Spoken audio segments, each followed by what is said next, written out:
We all want to change to one extent or another. We want to eat better or more healthy, we want to work out more, or maybe we want to change our lives or careers or like the relationships we're in. We have all these ideas on how to change. And usually there's a lot of motivation around the goal. However, we're not really taking action. Why is that? Well, according to Dr. Ross Ellenhorn, who is our guest here on the show today, it is because our fear of hope. And in the session today, Ross will tell us not only about the fear of hope, but also the 10 reasons why we most of the time don't change. Ross has a PhD in sociology and psychological training and is the founder of Ellenhorn Care Facilities, who operate offices in North Carolina, Boston, and New York. The special thing about the places he operates is there are clinics without walls, so they treat patients in a setting that is not the typical setting that you might expect from a mental health institution. He's also the author of a book that inspires this talk today, which is called How We Change and 10 Reasons Why We're Not. So if you're listening to this engaging talk, I want to invite you to figure out one thing that you're not changing and see if one of these 10 reasons actually applies to you. With that, welcome, Ross. Well, thank you very much. It's really an honor to be able to do this. I'll be doing mostly Prezi during this, but it'd be really great if we can also have as many questions as possible throughout the talk.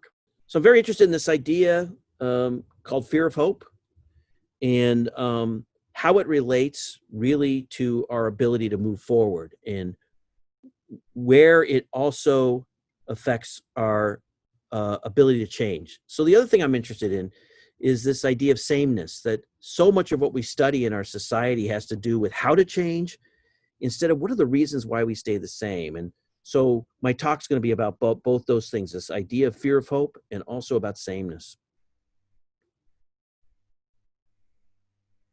It's really the kind of person that I work with in my field is people who don't, what we say, metabolize treatment. They don't take in the treatment and they're demotivated.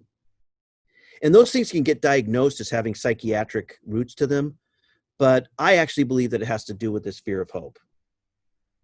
And I'm going to take that today and really talk about fear of hope in our own lives, not just with work with people with psychiatric issues.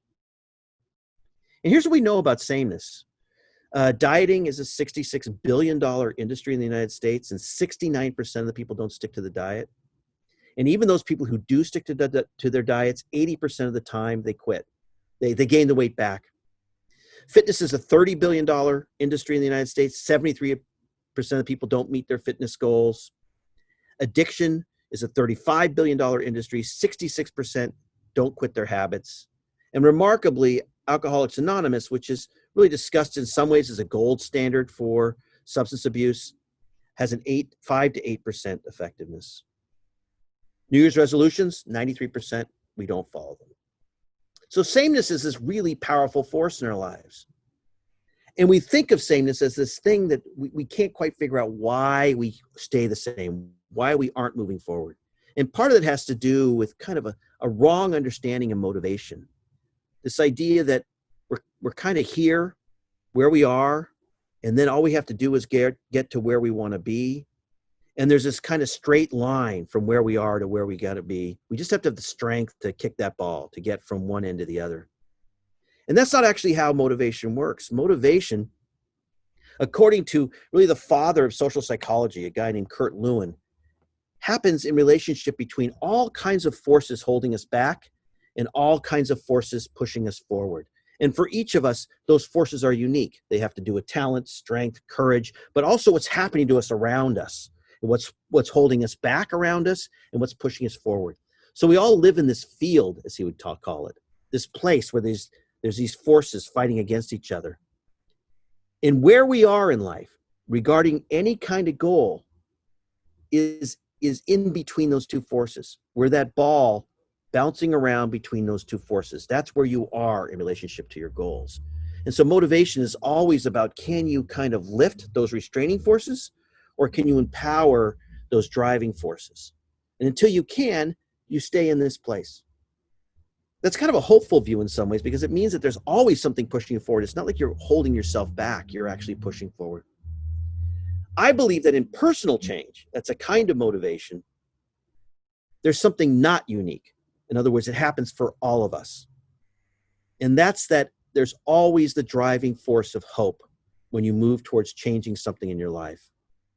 And there's always the restraining force of recognizing that you're accountable to make your life work, that you're making that work. And that's a scary thing for people.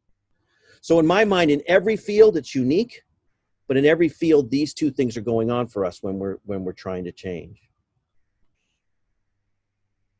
So that's the basic idea about motivation and change. And now I'm going to kind of get in the specifics of this a little bit. But I want to start with my story to give you a picture of how I got to this idea of fear of hope. So I think it's an important story, and it kind of draws you in, I think, to understanding where this is coming from. This is me around 12 years old. I've always had a beard, I guess. I was a creative kid.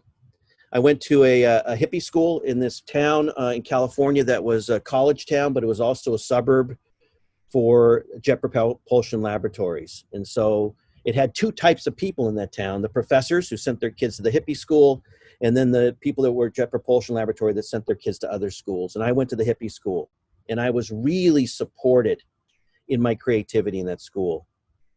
And the fact that I couldn't really read or write or do math wasn't really a big deal to them. And it felt like the world was in my hands. This is Lenny Katz. This will give you a picture of what my teacher was like at that school. I have a horrible thing to tell you, which is that Lenny is now a real estate lawyer in Albuquerque. This is what happened to a lot of people from back then. But Lenny really took me under his wing. Lenny just adored me. And Lenny saw me draw this dragon on this chalkboard one day, and he said, "You know what? Let's make an inflatable dragon out of that." So here I am, this 11-year-old kid. We made this giant dragon that the hippies would hang out in, and they'd go inside of. And it was in the newspaper. And my life felt like it was in my hands. Like nothing could go wrong in my life. Every creative impulse became something beautiful. So I left that school. That was called Sycamore School.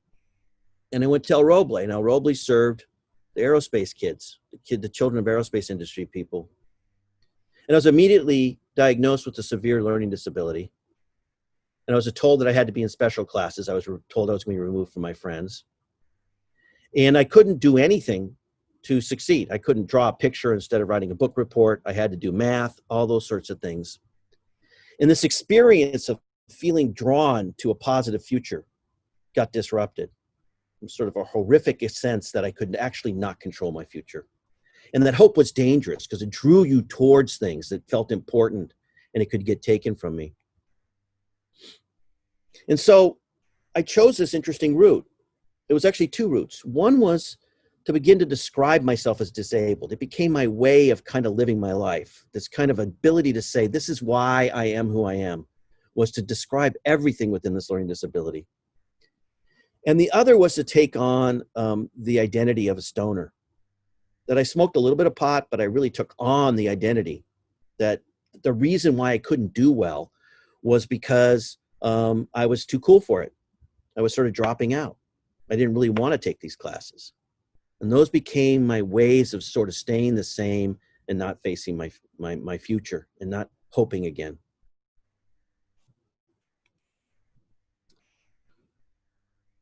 Somehow I made it through. Mostly I made it through because remarkably, my parents resisted sending me to special ed. I was going to, at that time, there was no mainstreaming. I would have been on that bus to that separate school with other kids that had all kinds of disabilities.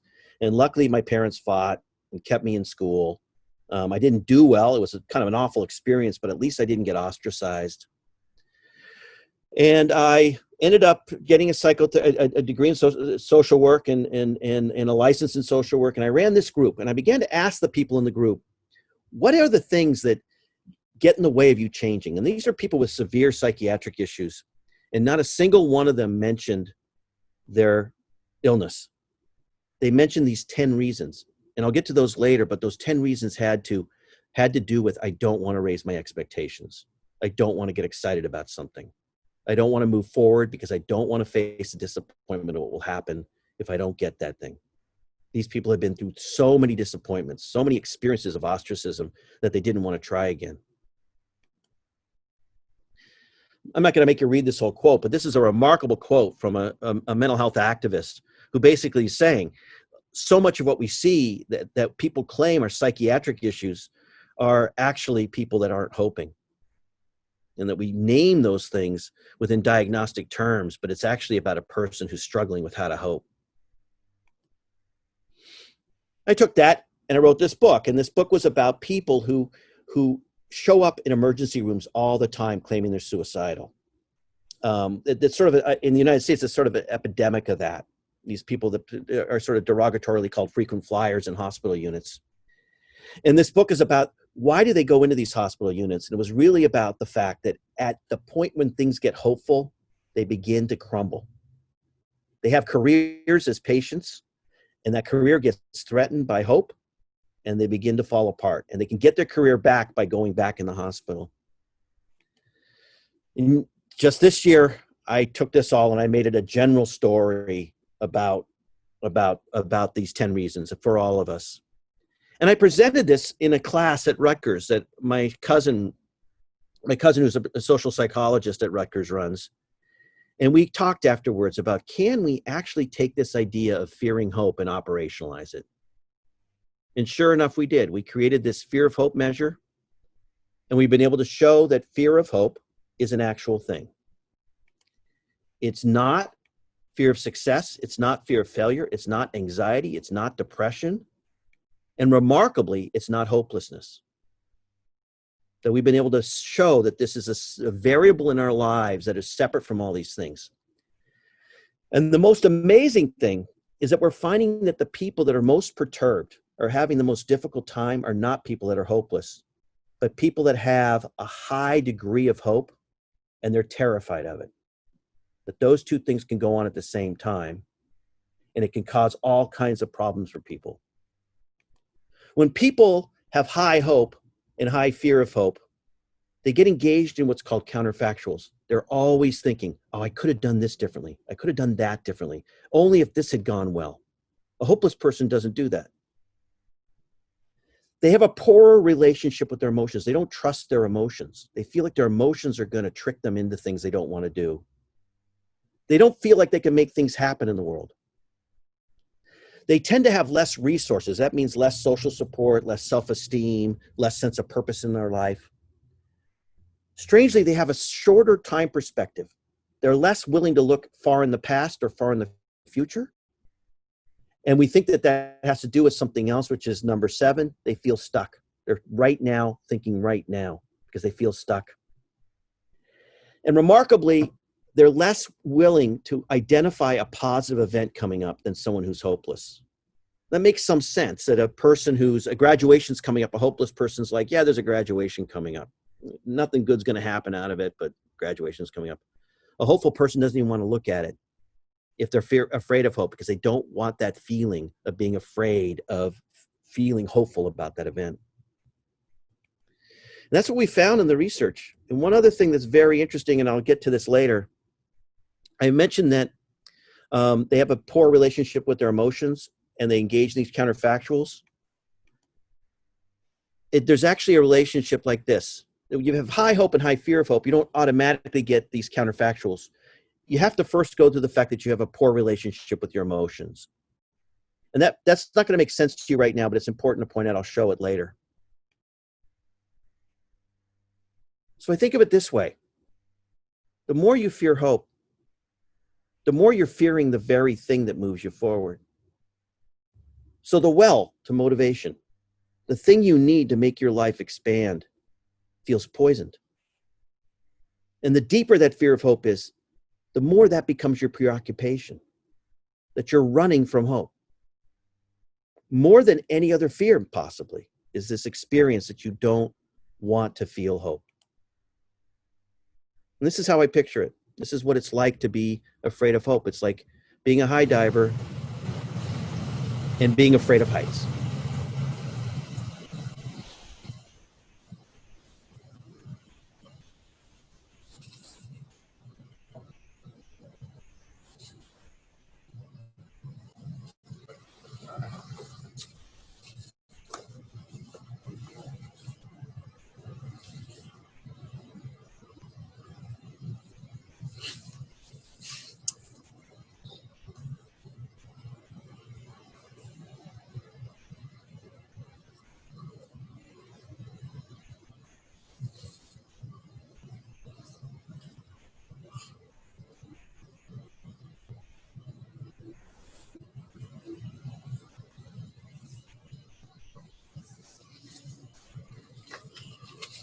Hi, good. There you go.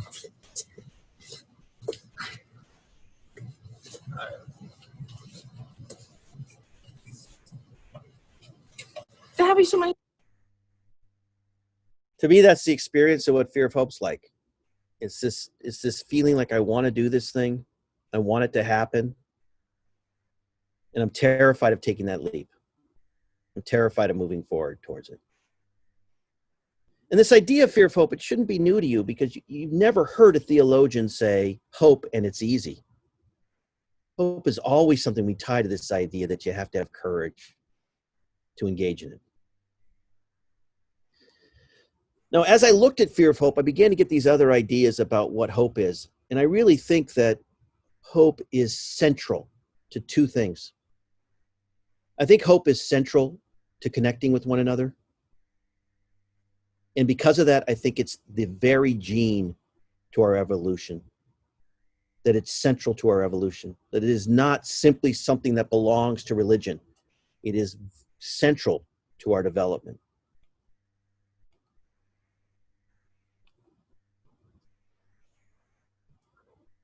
You know, we think too often in our culture about our separateness as psychological beings.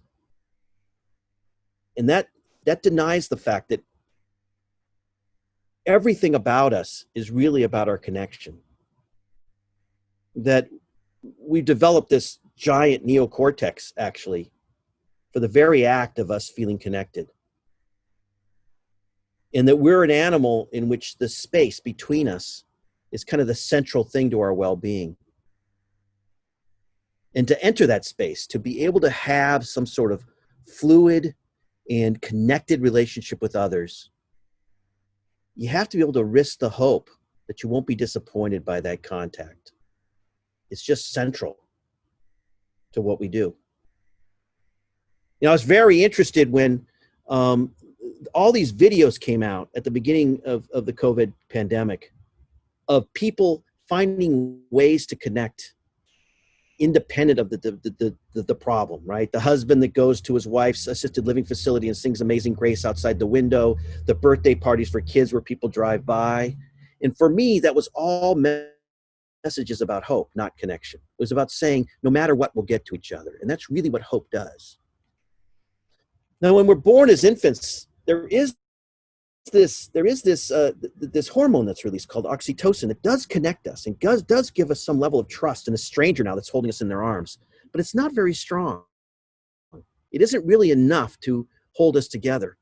And I believe that the thing that's holding us together is this capacity to hope.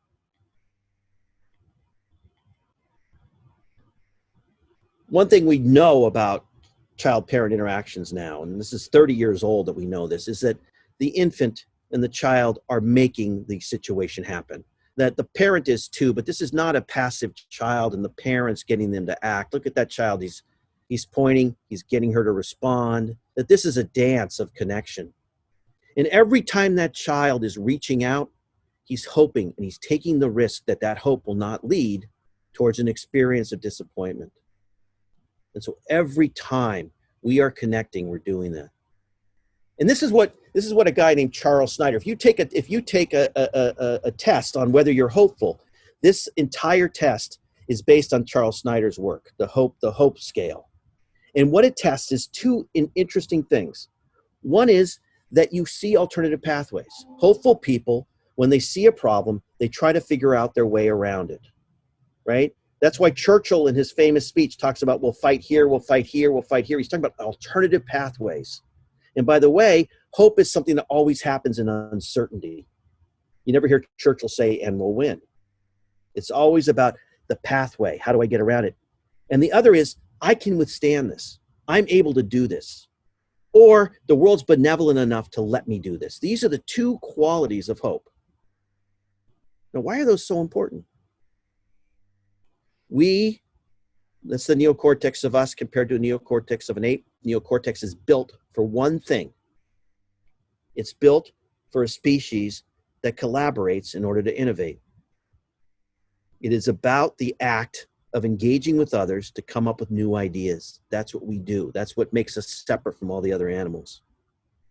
And you have to have the ability to think in the form of alternative pathways and to have some faith that the thing will work out, to engage in a collaborative relationship. So hope not only is the core of our connections and our attachments in early childhood, it's the very thing that allows us to be most human. Now, here's the risk of hope. When you hope for something, you automatically appoint it as important. So it's Christmas time, and you don't know what you want, and your parents ask you, and you come up with a bicycle. All of a sudden, a bicycle becomes a life-affirming thing to get, and you notice you are bikeless.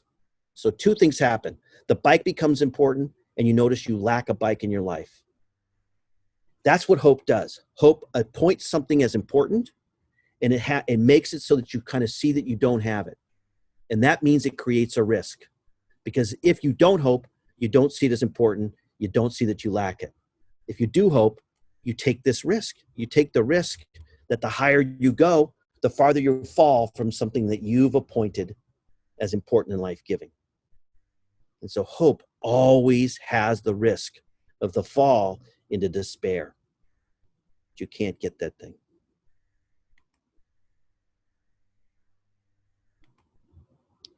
Now remember, I said that Snyder has two things, these pathways and what he calls agency thinking. I can do it. I think what Snyder's talking about is another term that religion is kind of appropriated, which is faith. That hopeful people have faith in themselves. They have faith in the world that things will work out, and they have some level of faith in themselves. This is what the famous social psychologist Bandura called self-efficacy. I believe I can make things happen. It's very hard to believe that you can reach something that you've designed as important and not have some belief that you're capable of it. So that's the story on some level of hope and faith. Now this belief, this faith, it's typically based on something, and I'll get to why this is important in a second. It's based on your gut. That every decision you make, no matter how much study you've done on the facts, in the end is based on some faith that it'll work out. And that's usually based on sort of, my gut tells me this will happen. I'm relying on my gut. It's a valid source of information. I'm the best source of information for whether to do this or not, whether to take that leap of faith.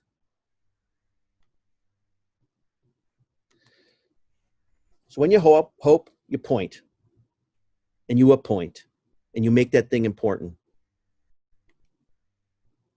And you're risking that you won't get to that appointed thing.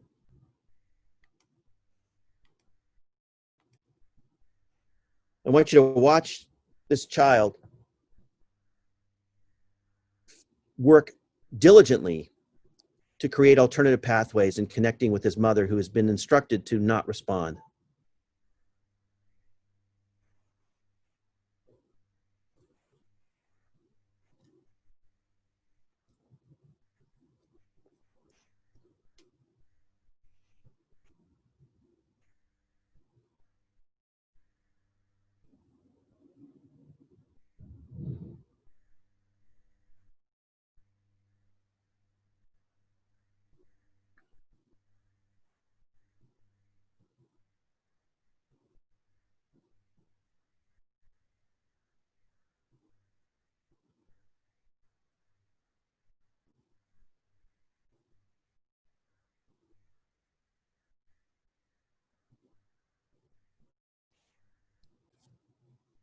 People often come to my talks expecting a lot of joy because of this word hope.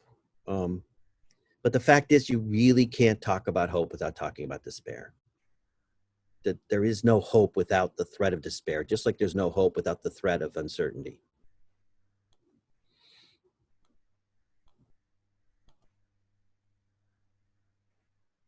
So when you hope, you're always risking this other experience,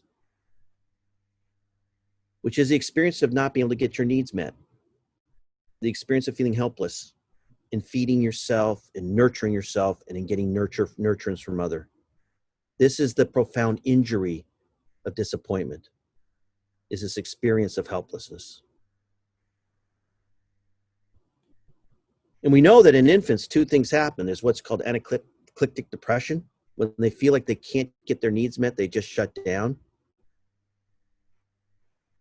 And the other is what's called avoidant detachment. They turn away from their caretakers. They don't look them in the eye. They don't want to have any contact. And for me, what's going on is they're guarding themselves from hoping again. They don't want to have that experience of going up that mountain and being disappointed.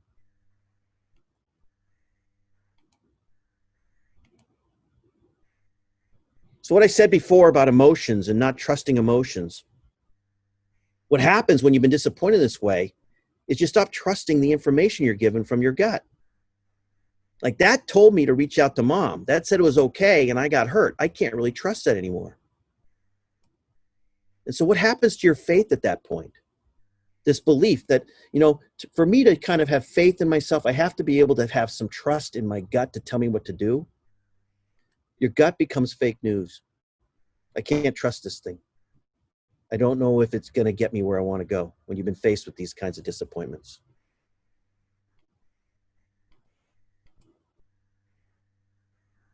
And that's why we have this thing where people, they lose their trust in their emotions, and then they're questioning themselves constantly with these counterfactuals. If I'd only done this, if I'd only done that, if this had only happened.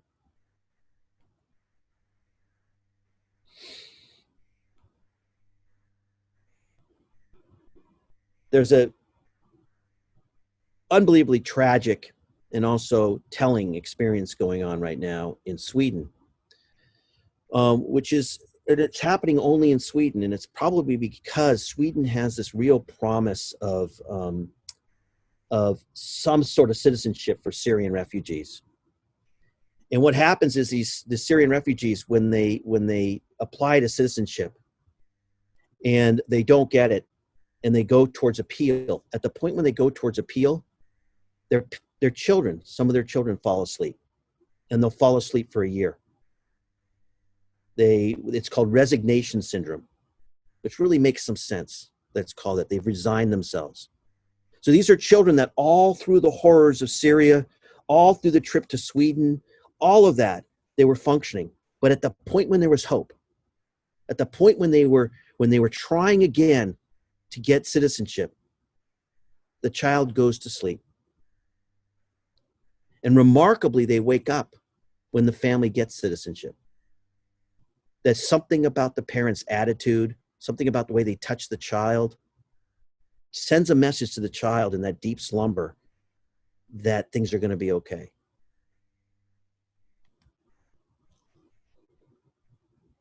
Is this a good time for any questions? I had a couple of questions here in the chat. Alexandra asked, what is the root cause of fear of hope in your view?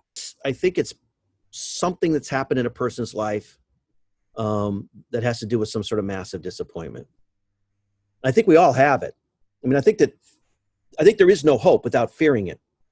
But a fear of hope that gets in the way, that becomes so powerful that you're not willing, that you're like that guy on the diving board, that's usually because of some sort of profound experience of disappointment. Something that's happened where you really got your hopes up and you got hurt. It can also happen because you were so hurt in your infancy, unable to kind of live within your hope in your infancy, and it becomes part of your character. But I wouldn't say that any of us lives without fear of hope. That's just not what hope is. Hope is a thing that requires courage. It just is. Because it's always about wanting something you don't know if you can have or get, and knowing that disappointment's around the corner. So following up on that, Ola asked, if you had many experiences to show that the world is not benevolent enough to let me have this, in quotations, how do you move beyond that? So if you had many of these experiences, you feel, I guess, a sense of hopelessness. How do you move beyond that? How do you overcome that? Yeah. I'll get to that at the end a little bit. But it seems to me like to work on a person's hope is not the place to focus. It's to work on a person's faith. Okay. In other words, faith in themselves, faith in their relationships with other people. That can happen within therapy, but it can also happen within communities. But she's asking just the right question, because she's asking about a person's faith being hurt, right? You've been disappointed so much time, you don't trust the world's benevolent, and you don't trust yourself to make it through a malevolent world, right? And so it has to do with building that. And that can happen by getting engaged in community activities, by taking up a hobby, even by getting involved in something that makes you feel like you're in control of your life. And this is actually what we're discovering with trauma, is that trauma really requires that the person kind of develop this remastery of their life. And there's also another way of looking at trauma now that says that trauma is massive disillusionment, which kind of fits with this. That a person has been through multiple traumas, they become disillusioned with the world in that way. And I think Alexandra wonders, based on what you just said, if there is an inevitable connection to depression. I guess in terms of fear of hope and depression. Do you have any thoughts around that? Yeah, we're not seeing that. I mean, this is the interesting thing, is that fear of hope can exist independent of depression. And a person with depression can also not have fear of hope. Yeah, this is sort of the fascinating thing about our research, is that it has some relationship to it. But sometimes what we're kind of diagnosing as depression might actually be a person who's fearing hope. That they're kind of stuck in this experience of fearing hope, and so they're not moving forward, and they have a view of the world that's pessimistic. But it might not be what we actually think of as a clinical depression. There's something based on serotonin and those sorts of things, but it's sort of existential crisis a person's in. I mean, we live in a world that's gotten kind of crazy this way, right? Where everything's being diagnosed as a medical issue when, 200 years ago, people were just talking about kind of the angst of life, right? Right. Yeah. And here, Mallory asked, have you noticed any relationship to perfectionism? I'm curious why they're asking that, because that's a very good question. Mallory, I think that, yeah. Would you like to unmute yourself and explain a little bit more about your question?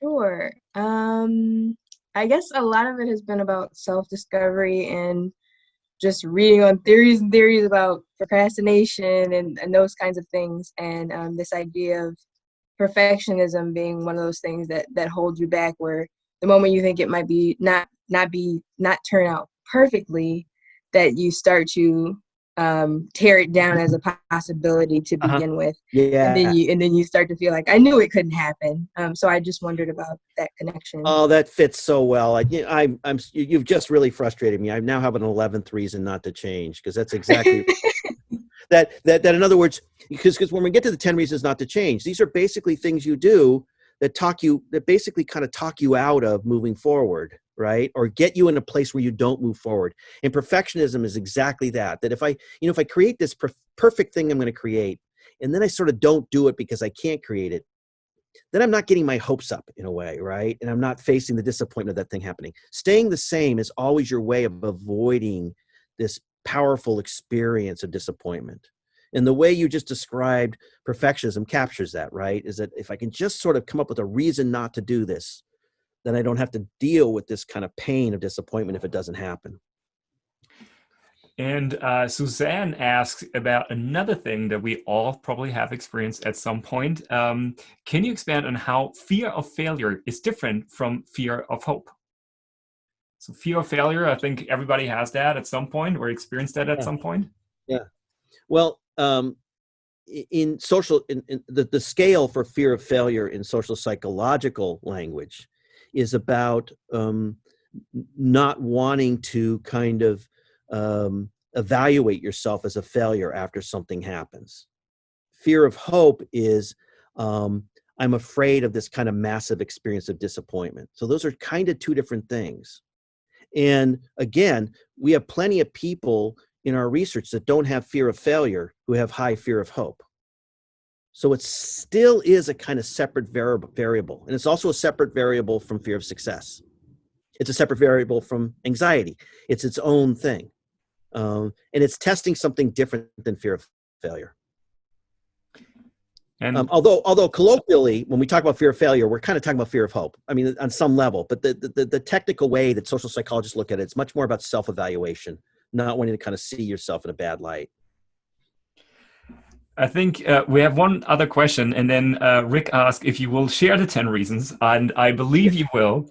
Yeah. So maybe it's a good point to just answer this last question and then continue. And if there's some more questions in the end, we can always come back to that. So Okay. Ola asked, do the counterfactuals end up reading like ambivalence? Yes, I think they do.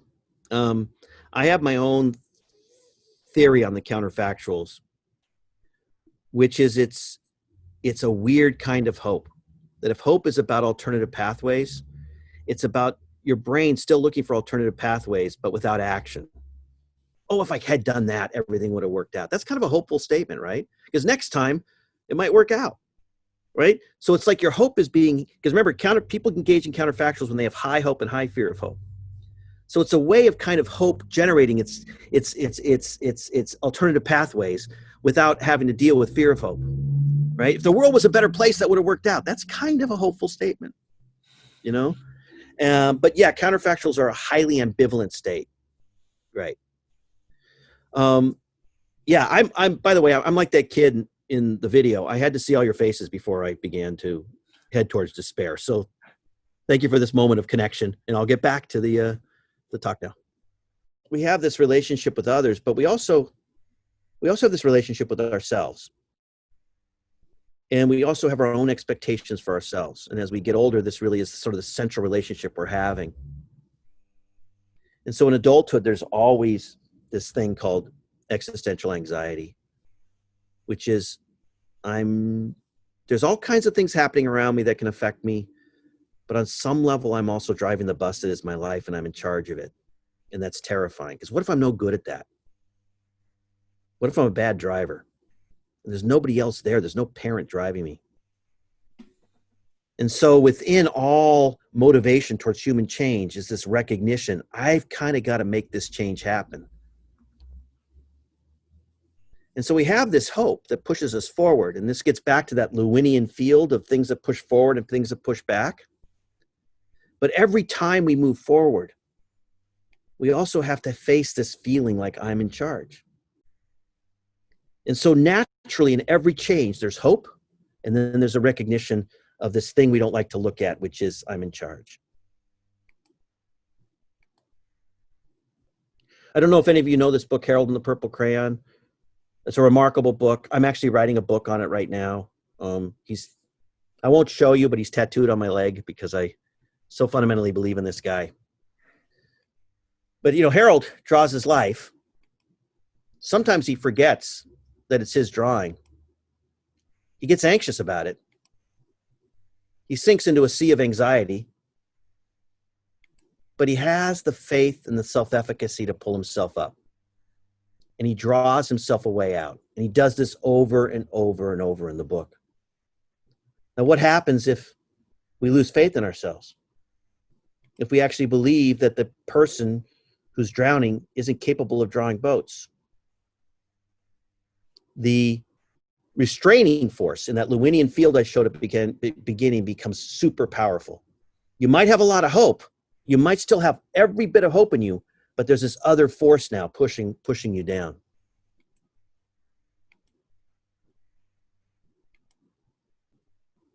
And that's why I believe what I see in my practice and what I see in my own life is that I engage in something I call, that R.D. Laing, the famous psychiatrist, called petrification. I don't move forward because I'm afraid of what will happen, because I'm afraid I'm not capable of getting through the sinking feeling that'll happen after a disappointment. And so I stay the same. It's like playing possum. I play dead because I don't want to be hurt. And that's why we have all these stuckness things that seem to be happening in our research, where people sort of who have high hope and high fear of hope, they're very, very stuck. And here's two things that seem to happen with somebody who's fearing hope.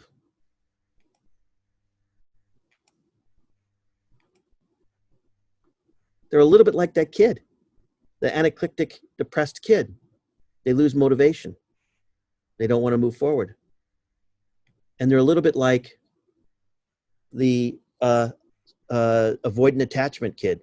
They have a perturbed relationship with help. You want to help them, and they don't want to hear it.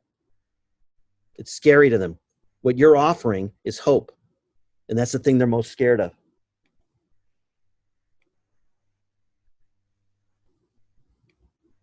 So in that place, there are these 10 reasons, and now there are 11, but there are 10 reasons that people deal with when they head towards change.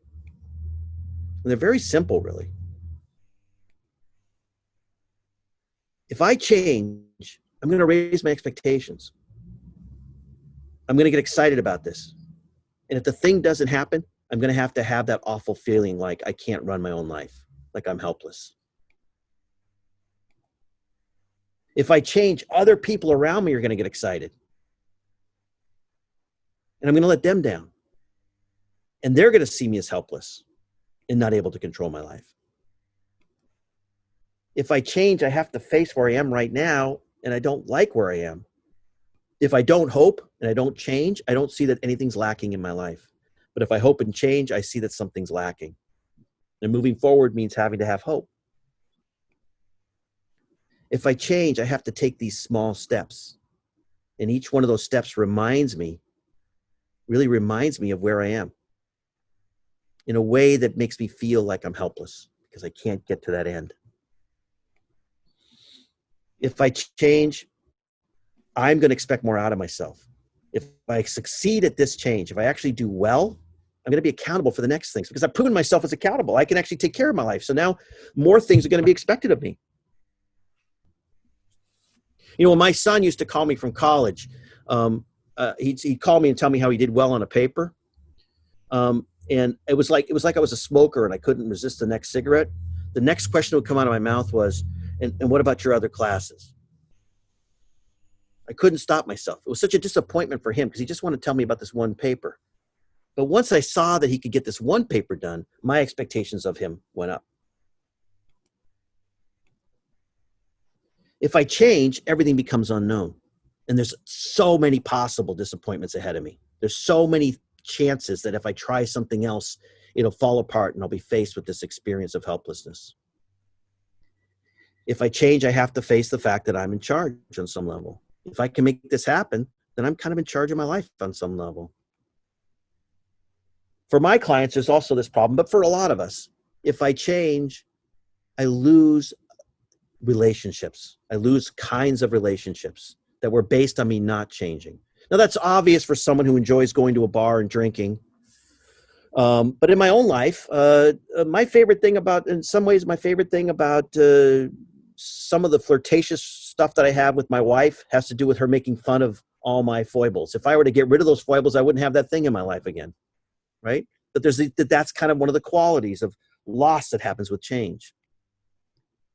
If I change, I'll lose a kind of attention, an attention about me staying the same, a worry in people, a sense that I'm not doing well. And that's a kind of attention that doesn't raise hope, but it gets me attention. And if I change, my stories about the past will get erased. If I've been through some significant trauma, people won't think the trauma was that bad if I can actually function in my life. We call that destroying the negatives. The kids these days don't know what I mean by that, but negatives in old spy movies, there used to be film, and you destroy the negatives, there's nothing left of evidence of the past. So those are the 10 reasons not to change. Those are the areas that I've found that people get engaged in when they start worrying about moving forward. They become these restraining forces for them. Now, what I think is going on isn't just in this petrification, in this attempt to stay the same. I actually don't think that people are only resisting hope. I think they're protecting it. They're worried about if the bad thing happens, will it hurt what hope I have? Will I become hopeless? And so they're actually doing something in some ways that's loving to themselves. They're looking for a way to protect what hope they have because they don't want it hurt by another disappointment. And so there's a loving reason for staying the same. It's not a bad thing to stay the same. It gets in the way of a better life in some ways, but it's also understandable.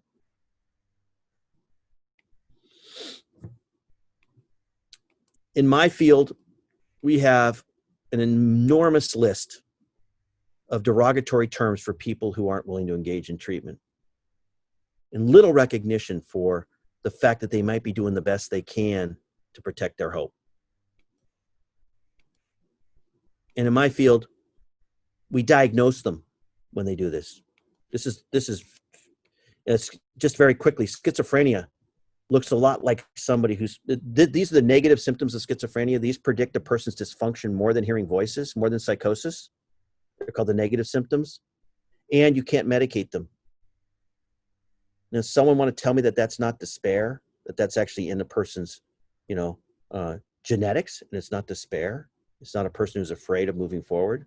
But we call that negative symptoms of schizophrenia.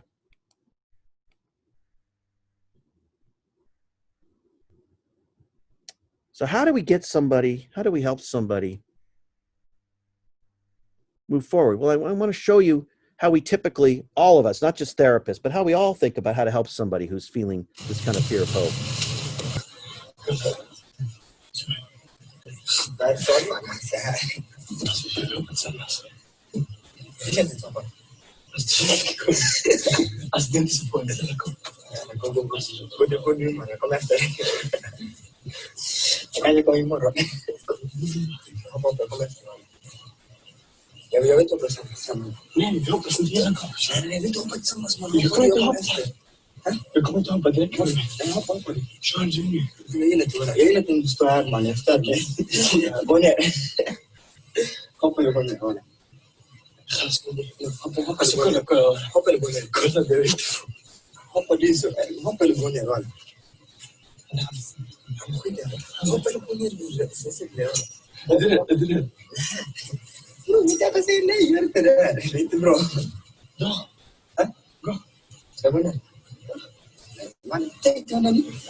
That's probably the worst way to talk somebody into hoping, right? That in other words, you become the most dangerous person in the person's life when you try to cajole them into hope. And yet that's typically what we think about when we do that, right? It's like, how do I push this person to have hope? When in reality, they're terrified of that thing. And I think I'm running low on time. Is that right? You have 5 minutes left, and you want me to warn you right now in terms of like a slide that you wanted to share. Yeah, I want to show you one thing, and then I'll show you the final slide. And that's this. We tend to think of change as a good thing, right? You should change, and if you're not changing, something's going wrong. But what the science tells us about actual change is that you have to weigh the sameness part. You have to be in a place of contemplation where you're understanding that the part that might seem bad has good qualities to it.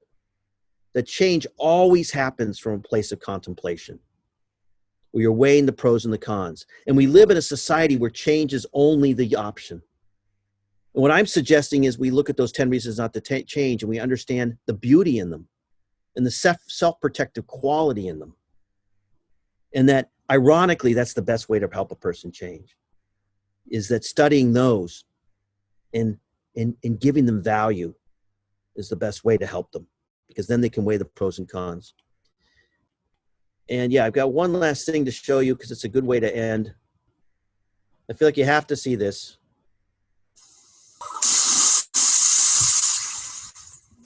So easy in the end, right? Just make that step. Right, yeah. Ross, Thank you so much. This was super interesting. I had a couple of private messages that told me that they feel like it's getting better and better and better. And yeah, I must say it was super interesting and super insightful. For everybody that joined us here today, I hope I certainly found myself in many of your examples and a couple of really good explanations that show me how I get in my own way.